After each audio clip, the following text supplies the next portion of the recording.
ever grown, despite the fact that men's basketball was so high. What would be your Irony, ano? Irony, kasi ang basketball, when it was taught to by the Americans to us, actually started with women sa ano yung eskwelahan sa BNU, yung eskwelahan sa Negros Oriental, sa Dumaguete, Silliman University. My mother was a basketball player at Silliman. Why, the question is, why has it not grown?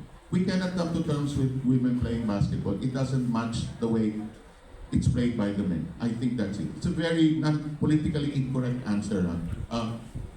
The same applies when we watch men's volleyball. We don't like it because we feel the girls are prettier actually when they play volleyball. And when our girls play basketball, we don't like it because to us, and just to be very honest, it's not sexy for us because women are wearing basketball shorts. While in volleyball, they have to wear the shorts that are required by the sport. It's easier to move it. Kasi if they wear basketball shorts playing volleyball, ginamit ko yung unrequited lang mo, bilbilas ko, tumayo ka kagad eh. Okay. I think that's it, Lito. I think we still have to get used to watching. Although the arrival of the Caitlin Clarks, more exposure by the WNBA, NBA, will be, kasi yung UAAP women's basketball, I'm sure you watched it, it's quite exciting, ha? LaSalle, Ateneo, NU is why they're hard to beat, huh? Because the recruitment program is something. Okay, I think it's it. Our eyes are not trained to watch the women play basketball.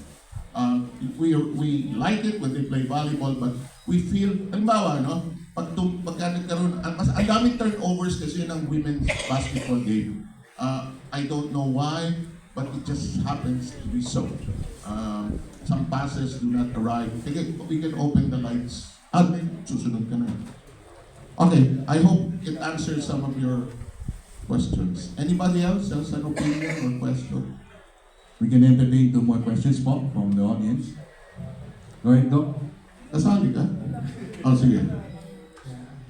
I'm grateful for the opportunity to pick Seb's brain about basketball. So Sir Seb, with regards to figures all throughout Philippine basketball history, who makes your Mount Rushmore?